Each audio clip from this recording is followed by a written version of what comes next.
안녕하세요. 국제특허정보박람회 패티넥스 2020 온라인 컨퍼런스에서 4차 산업혁명 시대 IP 교육의 방향을 주제로 말씀드리게 될 가치공학연구소의 최장훈입니다. 네, 2020년은 코로나19로 인해서 경제, 사회, 문화, 교육의 전반적인 영역에서 많은 변화들을 맞이하고 있습니다. 또한 이러한 변화 속에서 이번 국제특허정보박람회도 온라인 컨퍼런스 비대면 방식으로 진행되고 있습니다. 과거로부터 현재에 이르기까지 세상은 급격하게 변화되어 왔고 그러한 변화를 주도하고 있는 선발주자들과 그들을 쫓아가고 있던 후발주자들이 있어 왔습니다. 그리고 이들의 노력이 모이고 모여서 인류는 새로운 변화를 맞이하게 되었고 그 변화는 긍정적으로나 부정적으로 현재 우리의 삶에 영향을 주고 있습니다. 4차 산업혁명 또한 그러한 변화의 한 부분이 될 것이고 과거 1차부터 3차 산업혁명이 그러했듯이 인류 역사의 한 켠으로 남게 될 것입니다. 저는 이번 국제특허정보박람회에서 4차 산업혁명 시대 IP 교육의 방향에 대해서 말씀드리고자 하며 결론부터 말씀드리면 비단 4차 산업혁명 관련된 이슈뿐만이 아니더라도 거대한 변화의 흐름에 대비하기 위해서 또는 그 변화를 선도하기 위해서는 그 변화의 흐름에 맞춘 교육 또한 필요하고 그 교육도 변해야 한다는 것을 말씀드리고자 하며 그중 IP 교육은 어떤 방향으로 나아가야 할 것인가 그 방향성에 대해서 제안을 드리고자 합니다. 최근 한 예능 TV 프로그램에서 귀가 움직이는 토끼 모자의 발명가가 등장했었습니다. 아마 이 연설을 들으시는 대상자분들께서도 익히 알고 계시는 바로 그 모자인데요. 귀가 움직이는 토끼 모자는 2018년부터 2019년에 이르기까지 여러 유명 인사들, 연예인들이 착용하고 드라마와 방송에 등장하면서 선풍적인 인기를 누리게 되었습니다. 하지만 이 모자를 발명한 발명가는 5천만 원에서 6천만 원 정도의 이익을 얻은 것이 전부였다라고 이야기하고 있고요. 오히려 이 아이디어를 모방해서 생산한 쪽에서 더 많은 수익을 내었다는 이야기를 예능 프로그램을 통해서 전했습니다. 아쉽게도 이 발명가는 이 모자에 대한 특허를 내지 않았던 것입니다. 지식재산은 작은 아이디어로부터 시작됩니다. 토끼 모자는 에어펌프를 이용해서 손잡이 부분을 누르면 토끼의 귀 모양이 위쪽으로 서게 되고 손잡이 부분을 누르는 동작을 멈추게 되면 토끼의 귀 모양이 다시 아래쪽으로 내려오는 방식으로 작동하게 됩니다. 그렇다면 이 토끼 모자에 대한 아이디어, 즉 발명을 조금 늦었지만 이제라도 특허를 출원하면 되지 않을까? 라는 의문을 가지실 분들도 있으실 거라고 생각합니다. 그 이유에 대해서 생각을 해보면 누가 발명했는지 확인할 수 있는 증거가 명확하다라는 것이고요. 그리고 발명가의 이익이 훼손되고 있기 때문이기도 합니다. 하지만 이는 특허의 등록 요건 중에서 신규성을 상실하였기 때문에 불가하다고 하겠습니다. 특허 제도는 새로운 발명을 한 자에게 새로운 발명을 공개한 대가로 독점 배타권을 허여하게 되고요. 공개된 발명의 이용 및 실시를 통해서 산업 발전에 이바지하는 데에 목적을 두고 있습니다. 신규성이라고 하는 것은 출원된 발명이 그 출원 전에 일반인에게 알려져 있거나 이용 가능하게 되지 않고 새로운 것이어야 한다라는 특허 요건을 의미합니다. 비록 내가 개발하고 내가 대중에 공개했더라도 이미 공개된 발명이기 때문에 신규성을 상실하였고 따라서 특허 등록 요건에 위반되는 사례에 해당한다고 하겠습니다. 귀가 움직이는 토끼 모자의 사례와 같이 우리 주변에 존재하는 대부분의 물건들에는 지식재산이 관여되어 있습니다. 지식재산을 통해서 정당한 이익을 보장받을 수도 있지만 반대로 지식재산을 잘 알지 못했기 때문에 정당한 이익을 누릴 수 없게 될 수도 있다는 것이죠. 따라서 지식재산 교육은 한 개인의 삶에 있어서도 기업의 경영에 있어서도 그리고 국가의 발전을 위해서도 필수적이라고 하겠습니다. 초등학교, 중학교, 고등학교, 대학교, 그리고 일반 성인에 이르기까지 그 연령대에 적합한 수준으로 지식재산 교육을 제공함으로써 지식재산에 대해 올바르게 인식하게 되고 나의 권리를 지키며 타인의 권리를 함부로 침해하지 않도록 하는 것이 중요할 것입니다. 앞서 지식재산의 시작은 아이디어로부터라고 말씀을 드렸습니다.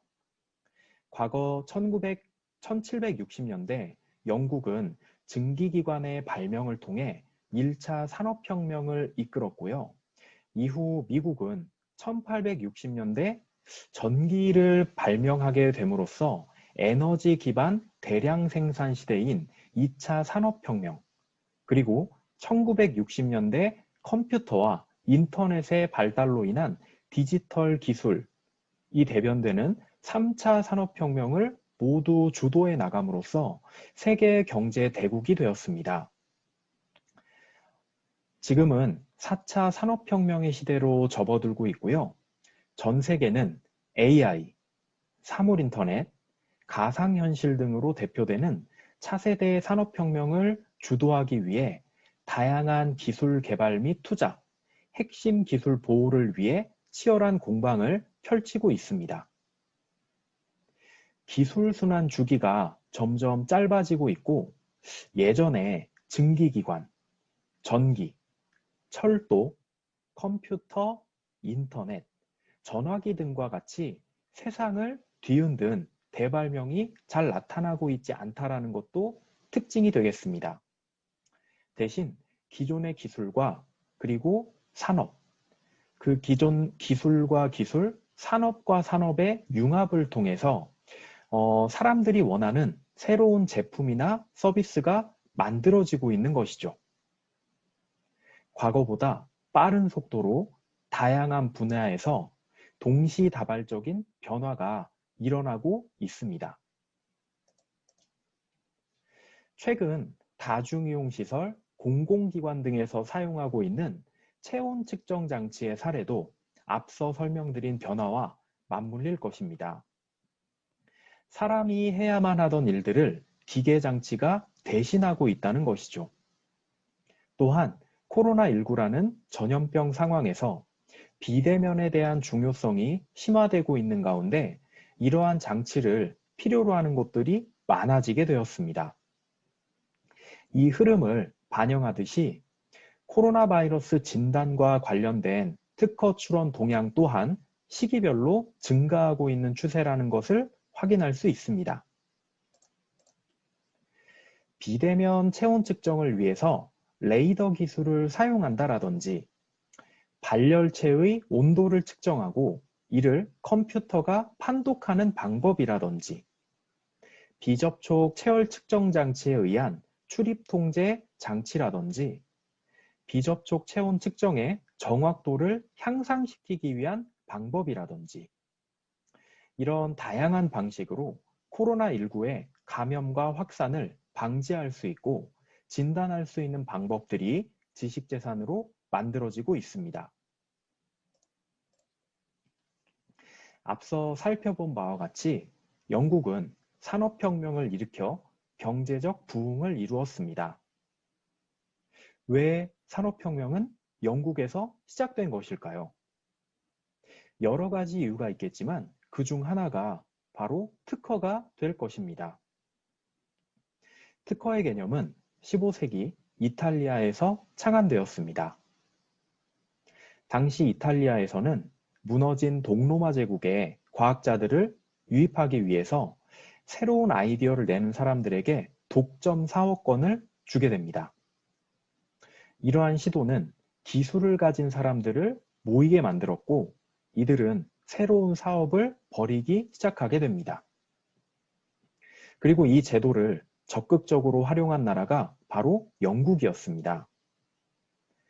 1624년 영국에서는 발명가에게 독점권을 주기 시작했고 이로 인해 사람들은 아이디어가 돈과 직결된다는 사실을 알게 되었습니다. 대표적인 예로 1769년 제임스 와트는 증기기관 특허를 취득한 덕분에 엄청난 부를 축적할 수 있게 되었고 이후 유럽 곳곳에서 수많은 발명가가 영국으로 몰려들어서 산업혁명의 꽃을 피우게 됩니다. 아마존, 구글, 애플과 같은 글로벌 경제의 선두권을 차지한 기업들은 대부분 미국에 있습니다. 미국 또한 1787년부터 건국 헌법에 특허 보호를 명시하고 강력한 특허 제도를 운영하고 있습니다. 또한 1980년대 이후 강한 특허를 확보하기 위한 노력을 통해서 무형 자산을 경쟁력의 원천으로 삼게 되었고 이러한 환경을 바탕으로 1990년대 말부터 정보통신, IT 기업들이 잇따라 창업에 나서면서 지금의 세계적인 기업들로 성장하게 됩니다. 4차 산업혁명 시대, 다양한 기존 기술과 산업들이 융합되고 그로 인해 새로운 부가가치가 창출될 가능성이 높아지고 있는 만큼 지식재산의 중요성은 날로 심화될 것이며 따라서 향후 지식재산은 과거에도 그러했듯 한 개인의 성장뿐만 아니라 기업의 경쟁력, 나아가 국가의 발전에 이바지할 수 있다고 하겠습니다. 따라서 지식재산 교육은 어느 한 연령대에 국한된 것이 아닌 그리고 특정 업무를 수행하는 사람들에게만 필요한 것이 아닌 나이, 직업, 성별에 관계없이 교양처럼 접할 수 있도록 하는 것이 필요할 것입니다. 그리고 그 수준을 기초, 심화, 전문 단계로 나누어 교육을 제공하며 기초 수준에서는 발명을 처음 접하게 되는 대상자들과 유치원, 초등학교, 중학교 저학년 학생들의 발달 수준에 맞춰서 다양한 사례를 통해 발명에 대해 이해할 수 있도록 하고 활동을 통해서 발명을 체험해 볼 수 있는 기회를 제공하여 발명, 지식재산과 친숙해질 수 있도록 해야 할 것입니다. 또한 다양한 아이디어 발상 기법에 대해 안내하고 이를 활용해서 현실 문제를 해결할 수 있는 창의적인 아이디어를 생각해보고 활용할 수 있는 재료와 도구를 이용해서 아이디어가 적용된 발명품들을 만들어 볼 수 있도록 하는 것도 도움이 될 것입니다. 심화 수준에서는 기초 수준의 학습을 경험한 대상자들, 예를 들어서 중학교 고학년, 고등학교 학생들 및 대학생과 일반인 등이 실습 그리고 활동을 통해 익혔던 발명에 대한 지식과 수준을 지식재산과 연결해서 발명을 통해 지식재산이 될 수 있음을 그리고 발명을 지식재산으로 만들기 위해서 알아야 하는 지식과 정보들을 학습해야 할 것입니다. 또한 특허 정보를 검색하는 방법을 익혀서 나의 발명을 지식재산으로 만들 수 있는 그리고 타인의 지식재산을 함부로 침해하지 않을 수 있도록 하는 수준으로 향상시킬 수 있을 것입니다. 마지막으로 전문 수준에서는 기초 심화 수준과 연계하여 보다 깊이 있게 지식재산을 알고자 하는 의지가 있는 대상자들에게 지식재산의 제도에 대해서, 그리고 자신의 아이디어를 바탕으로 지식재산을 실제 추론해보는 경험을 교육을 통해 제공할 수도 있을 것입니다. 이렇게 기초, 심화, 전문 단계까지 교육을 수료한 대상자들이 자신이 속한 산업 분야에서 창의적이고 혁신적인 아이디어를 창출하고 이 아이디어들을 바탕으로 지식재산을 만들고 이를 통해 해당 산업 분야에서 새로운 성장 동력을 만들고 나아가서 창업을 통해 새로운 부가가치와 일자리를 창출할 수 있도록 미래지향적인 인재를 길러내는 것이 다가오는 4차 산업혁명 시대의 지식재산 교육의 방향성이 될 것이라고 생각됩니다. 짧은 시간이었지만 지식재산의 과거와 현재, 그리고 미래에 대해 말씀을 드렸습니다. 앞으로 지식재산에 대한 많은 관심을 부탁드리며 이번 국제특허정보 박람회를 통해서 글로벌 특허 정보의 최신 동향을 파악할 수 있는, 그리고 국내외 지식재산 전문가들과 폭넓은 인적 네트워크를 형성하는 소중한 기회가 되시길 바라겠습니다. 감사합니다.